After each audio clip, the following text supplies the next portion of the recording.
Right, so it began with the smug certainty of a government with a massive majority that thought it could sell austerity in a new suit, because this Labour government really isn't any different to the 14 years of the Tories we had before, just more brylcreem. Keir Starmer's Labour promised discipline, dignity, and decisiveness. What the country got instead was a policy bonfire, a mutiny on the Labour benches, and a benefits bill so thoroughly gutted, evil as it was, that frankly it now probably qualifies for PIP itself. This wasn't just a policy misstep, it was the legislative equivalent of sawing off the branch you're standing on, but giving the opinion many hold of Keir Starmer he could easily have been whittled out of said collapsed branch after it hit the floor. Greed, cruelty, and incompetence sit at the heart of the story of how Starmer's flagship welfare reforms, social security, as they should more correctly be called, capsized in full view of the nation, leaving nothing behind but smoke, recriminations, and a very expensive hole in the Treasury's pocket that they should never have been trying to fill off the backs of the poorest, the sickest, and the most disabled anyway. Karma got Starmer, and he might well very soon be toast, weakened as he is now in his own party, across the opposition benches, and in the eyes of the populace, who increasingly cannot stand him. Right, so this was supposed to be a defining moment for Keir Starmer's Labour government, wasn't it? Proof of their fiscal discipline, their political resolve, and their readiness to make tough decisions. Difficult times, all built on the backs of the poorest in true red Tory fashion, of course. Instead, the Universal Credit and Personal Independence Payment PIP Reform Bill descended into a much-deserved shambles. Stripped of its headline measures at the last minute, its savings vanished into thin air with them, and its political capital torched by rebellion, confusion, and backlash. So this once centrepiece policy, meant to prove fiscal discipline and responsibility over the public finances, has now become an emblem of a government stumbling into crisis by its own hand, only coming up on its first year in power. What unfolded over the past week in Parliament, culminating last night, was not just the unravelling of a single welfare bill, it was the detonation of a carefully stage-managed economic and political narrative. For weeks, the Starmer government had attempted to sell the public a vision of tough love, slashing disability benefits in the name of getting them back into work, even though these were not in-work benefits, or out-of-work benefits. Fiscal responsibility was the name of the game. Instead, the plan exploded in their faces, triggering an internal mutiny, leaving a yawning hole in Rachel Reeves' financial plans, no wonder she's weeping at PMQs today, and drawing fierce condemnation from charities, economists, campaigners, and a significant portion of the Labour base, all thoroughly deserved, not only because of how much they gave up to get this past a vote, but how much still in it is still incredibly damaging. 150,000 people are still set to lose health benefit aid via the universal credit payment still. As the dust settles, the political wreckage points to one clear conclusion, therefore. Starmer's government has revealed itself as ideologically hollow, tactically inept, and increasingly out of touch with the very people it still claims it's representing. The Universal Credit and PIP Reform Bill, spearheaded by Work and Pensions Secretary Liz Kendall and backed by that Chancellor Rachel Reeves, aimed to significantly restrict access to the personal independence payment, a vital benefit for those with long-term physical and mental health conditions, additional money to help them deal with the additional expenses of their disabilities, of their sicknesses, of their conditions, many of whom use it to help them get to work. All that work narrative that has surrounded this bill was always dishonest, and to overhaul universal credit in ways that would push many claimants off that support, off that element of it. Starmer and Reeves claimed the measures were necessary to restore fiscal order and reduce dependency on state welfare. The Office for Budget Responsibility was told to expect up to £5 billion in annual savings from these reforms. But behind the rhetoric of helping people into work was one particularly brutal measure. The bill's most controversial element, Clause 5, sought to narrow eligibility for PIP by redefining what counts as disabling, by changing the way points are calculated to secure assistance. 4 points being needed in a single category of the assessment, and 8 points minimum across all sections in order to qualify for assistance. Instead, 8 points across all categories, as things stand right now, no matter how they work out, would no longer count. Critics argued that this was less about enabling work, therefore, and more about cutting support to the most vulnerable, and given the government had been stupid enough to admit it was about savings, not about targeted support at all, to those who most need it, the arrogance of the Starmer regime has to some extent been its undoing here. The bill is effectively a war on the disabled, no ifs or buts about it, couched in technocratic language and talk of economic necessity to dull the public outrage and try to win them over. This wasn't just about budget lines or bureaucratic terminology. The proposed criteria, even as they still stand, will render thousands of people invisible to the state, stripping them of access to vital financial lifelines and replacing their autonomy with paternalistic oversight. But before it was watered down to remove the PIP element of the bill, it would have been significantly worse. This is a vision of welfare not as social security, not security in any shape or form, the safety net being fundamentally removed, but as conditional charity, and people are still set to suffer even as many Labour MPs were foolishly won over. But Starmer still misjudged the climate. He cannot read a room if he tries. Inside Parliament, resistance to the bill intensified throughout June.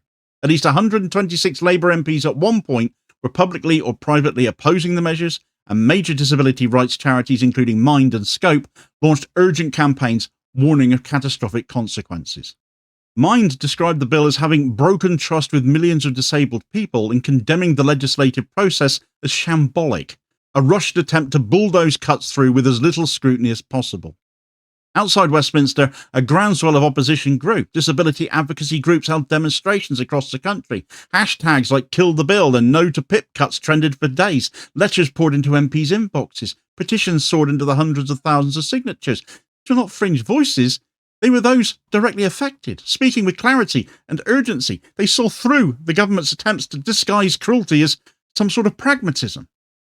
Starmer's claim to moral superiority and be doing grown-up government began to falter as the sheer cruelty and incoherence of the proposals became increasingly clear over the past several weeks.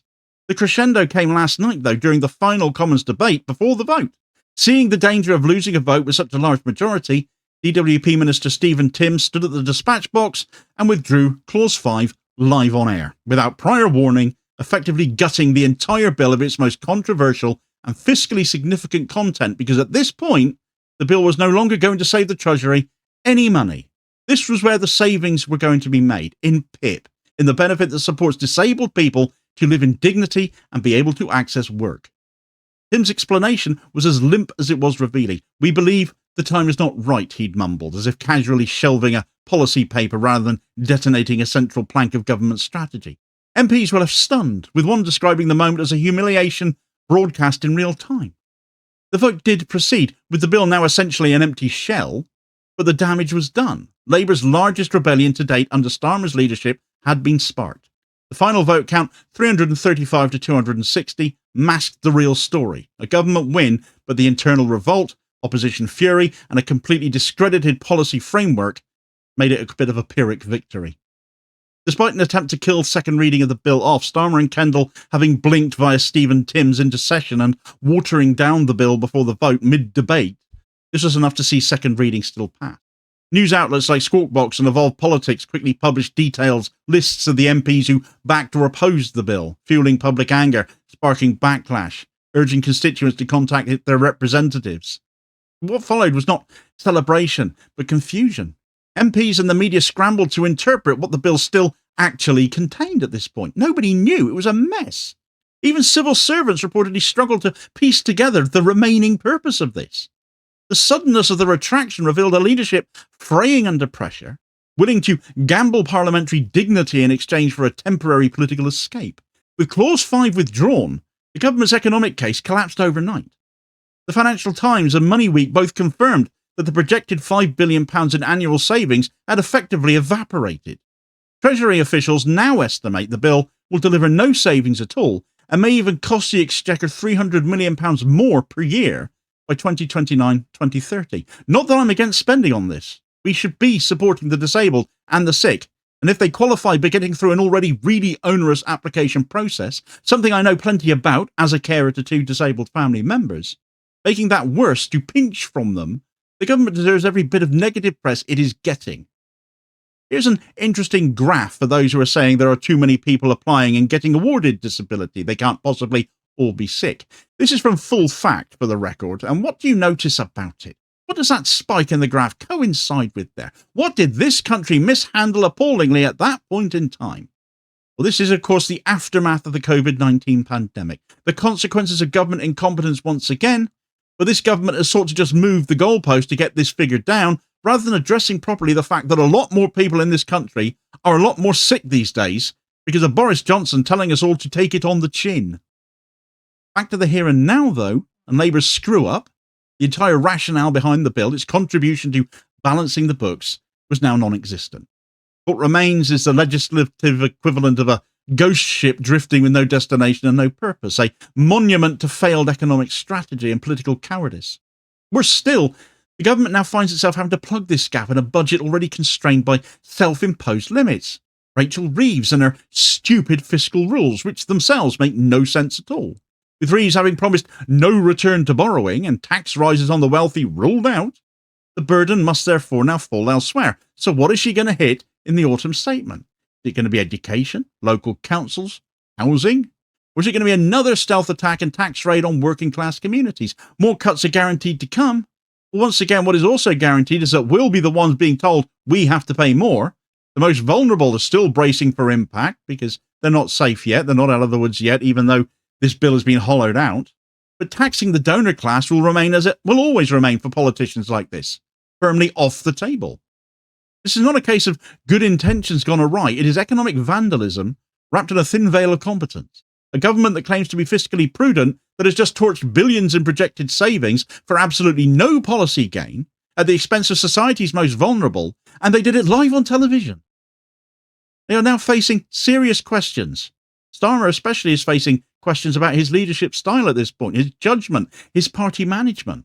This was not a minor backbench wobble, it was an open rebellion by MPs who had been supported publicly by charities, campaigners and activists who had hoped a Labour government might finally end the cruelty of the welfare state, not intensify it to a degree worse than the Tories were. To add to the humiliation, some of the most damning quotes came not from opposition MPs, but from those previously loyal. One Labour MP reportedly told The Independent that the bill was disintegrating before our eyes. Even usually supportive outlets described the vote as chaotic and damaging. The incident has shattered the aura of competence that Starmer has tried so hard to carefully cultivate, and what many of us on the left have known for some time, that Starmer would be out of his depth in a bird bath, never mind in number 10. It is now widely being seen to be the case for many more people in the UK. The myth of steady hands at the tiller has given way to images of frantic improvisation and tactical retreats. And the damage is not just political, it is moral. The Labour Party, for many, is no longer a vessel of social justice, as it was meant to be, but an administrator of the same cruelty the Tories are known for, being no different from them whatsoever anymore. Outside Parliament, disability rights groups, unions and left-wing campaigners have responded with renewed determination. They know this wasn't just a bad bill, it was a declaration of war on the sick, the disabled and the poor, and there is still a way to go as the bill proceeds to committee stage now, where I'm expecting it to be pulled apart even further if this farce is determined to continue with. Meanwhile, activists are compiling lists of MPs who supported the bill, ensuring that no MP escapes accountability, and that how they voted here will never be forgiven or forgotten. The narrative is shifting against Starmer's Labour that this isn't just bad policy, it's betrayal. And that sense of betrayal cuts deep. For many disabled people, this episode has been truly traumatic, reminiscent of the worst excesses of conservative austerity that they'd already endured 14 long years of. But coming now from a Labour Party they had hoped might offer reprieve, only to be cruelly proven wrong once more. So the betrayal is not just policy-based, but emotional, it's symbolic, and it's existential now. People have ended their lives, or their lives have been ended by bad social security policy in recent years, more interested in cuts than supporting them within society. Betrayal, once recognised, is not easily forgiven. Keir Starmer came to power promising stability, seriousness and sensible governance. Instead, his flagship welfare reform bill has delivered fiscal incoherence, political chaos and moral bankruptcy. With its most controversial clause scrapped, its economic rationale is now completely destroyed and its political credibility is in ruins. The Universal Credit and PIP bill stands as a monument to everything wrong with this government's approach. Austerity without ideology, power without principle, and leadership without legitimacy. And that will continue for as long as what is left of this gutted but still rancid bill continues to proceed towards becoming law. For disabled people, this close brush with bureaucratic cruelty is a reminder that even a Labour government can be a threat to them. The Labour right no different to the Tories, some might say even worse. For Starmer, it is a warning that the public did not vote for technocratic callousness disguised as tough choices. They voted for change. That's what he said he stood for. And he's still not delivered any. Still lying to us all, as is his way. And if this government cannot deliver that change or even defend its own legislation competently, then its days must be maybe numbered sooner than expected. Starmer deserves to be toast after this. If his credibility has now weakened him sufficiently off the back of this, it's just a matter of time, we can hope. Certainly his war on protest reaching a culmination this week as he seeks to see the prescription of Palestine action. The only thing he seems to hate more than his authority being weakened by his own incompetence being ordinary working class people challenging his authority full stop, readily becoming the bully at that point and readily weaponizing legislation to his own ends, seeking to prescribe a protest group for daring to protest. All going very wrong now, though. The former human rights barrister who ought to full well know the law is finding it working against him over this matter, as you can find all about in this video recommendation here as your suggested next watch. Please do also hit like, share and subscribe if you haven't done so already, so as to ensure you don't miss out on all new daily content, sort of spreading the word and helping to support the channel at the same time, which is very much appreciated. Holding power to account for ordinary working class people. I'll hopefully catch you on the next vid. Cheers, folks.